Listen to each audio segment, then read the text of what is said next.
بانی P T I کا 10 روزہ جسمانی ریمانڈ منظور۔ لاہور کی انسداد دہشت گردی کی عدالت نے 9 مئی مقدمات میں جسمانی ریمانڈ منظور کر لیا۔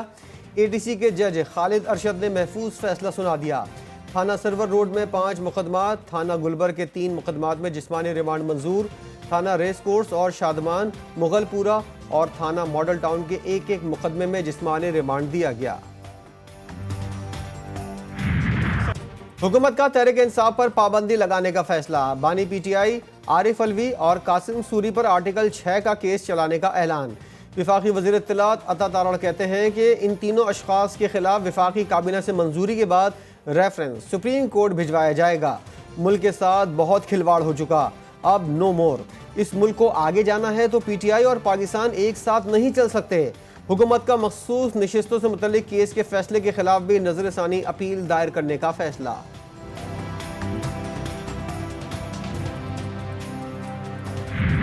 جس انداز سے اعلان ہوا ہے کہ پاکستان تحریک انصاف پہ پابندی لگانے کی کوشش کی جائے گی یا آرٹیکل 6 کی طرف رجوع کیا جائے گا، ہم اس اسٹیٹمنٹ کی شدید مذمت کرتے ہیں۔ بری میں جا کے مسلم لیگ نون کے بڑوں نے یہ نشست کی اور 3 دنوں سے یہ کھچڑی پک رہی تھی، اور جو کھچڑی جو سامنے آئی ہے وہ نہ ہونے کے برابر چیز ہے۔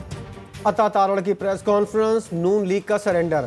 پی ٹی آئی رہنماؤں کا کہنا ہے تحریک انصاف پر پابندی لگانا بچوں کا کھیل نہیں۔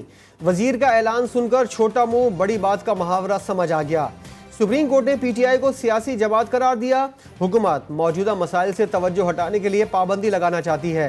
پیپلز پارٹی اور ایم کیو ایم سامنے آ کر موقف دیں۔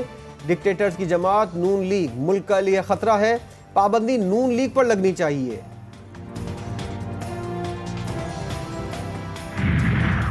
ہیومن رائٹس کمیشن کی پی ٹی آئی پر پابندی کے فیصلے کی مذمت۔ ایچ آر سی پی کا کہنا ہے غیر آئینی فیصلہ فوری واپس لیا جائے۔ مخصوص نشستیں ملنے کے بعد تحریک انصاف پارلیمنٹ کی سب سے بڑی جماعت ہے، ایسے اقدام سے سیاسی مایوسی کا اظہار ہوتا ہے۔ ملک کی بڑی سیاسی جماعتوں نے تحریک انصاف پر پابندی کو مسترد کر دیا۔ جماعت اسلامی، جے یو آئی فے اور اے این پی کی مخالفت۔ حافظ نعیم الرحمان نے کہا صرف آمرانہ سوچ پر یقین رکھنے والی جماعتیں ہی ایسے فیصلے کر سکتی ہیں۔ جے یو آئی فے کے ترجمان حافظ حمداللہ بولے ماضی میں جن سیاسی جماعتوں پر پابندی لگائی گئی وہ آج بھی موجود ہے۔ ایم کیو ایم پاکستان کا حکومتی فیصلے پر موقف دینے سے گریز۔ ہماری جماعت حکومت کے فیصلے کو سپورٹ نہیں کرتی اور اس غیر جمہوری عمل کی کھل کر مخالفت کرتی ہے۔ پیپلز پارٹی کے سینئر رہنما فرت اللہ بابر کا رد عمل۔ سندھ کے سینئر وزیر شرجیل میمن نے کہا آج جو کچھ بھی ہوا وہ پی ٹی آئی قیادت کے رویے اور ان کی انتہا پسندانہ پالیسیوں کی وجہ سے ہوا۔ اس صورتحال کے ذمہ دار بانی پی ٹی آئی ہیں۔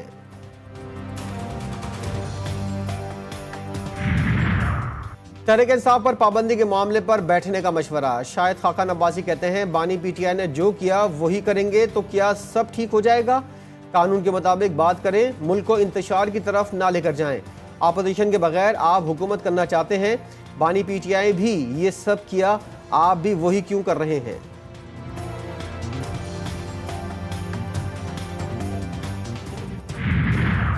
پی ٹی آئی پر پابندی لگانے کی احمقانہ باتیں کرنے والے دماغی توازن کھو بیٹھے ہیں۔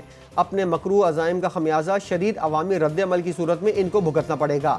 مجلس وحدت المسلمین کے سربراہ سینیٹر علامہ راجہ ناصر عباس کا رد عمل، بولے پاکستانی عوام ظلم کے خلاف کبھی خاموش نہیں بیٹھیں گے۔ ملک کی سالمیت و بقا کے لیے مجلس وحدت المسلمین بانی پی ٹی آئی کے ساتھ کھڑی تھی اور کھڑی رہے گی۔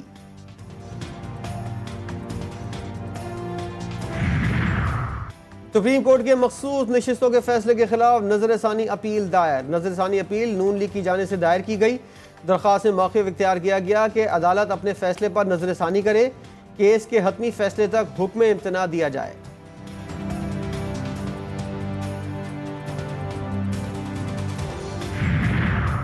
اسلام آباد ہائی کورٹ کا پی ٹی آئی رہنما صنم جاوید کو جمعرات تک گرفتار نہ کرنے کا حکم۔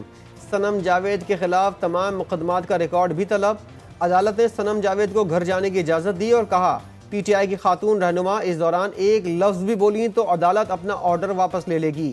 تحریری فیصلے میں کہا گیا ہے کہ ایڈوکیٹ جنرل اسلام آباد کی جانب سے پیش کی گئی ایف آئی آر واضح نہیں۔ بلوچستان کی درج ایف آئی آر میں صنم جاوید نامزد بھی نہیں ہیں۔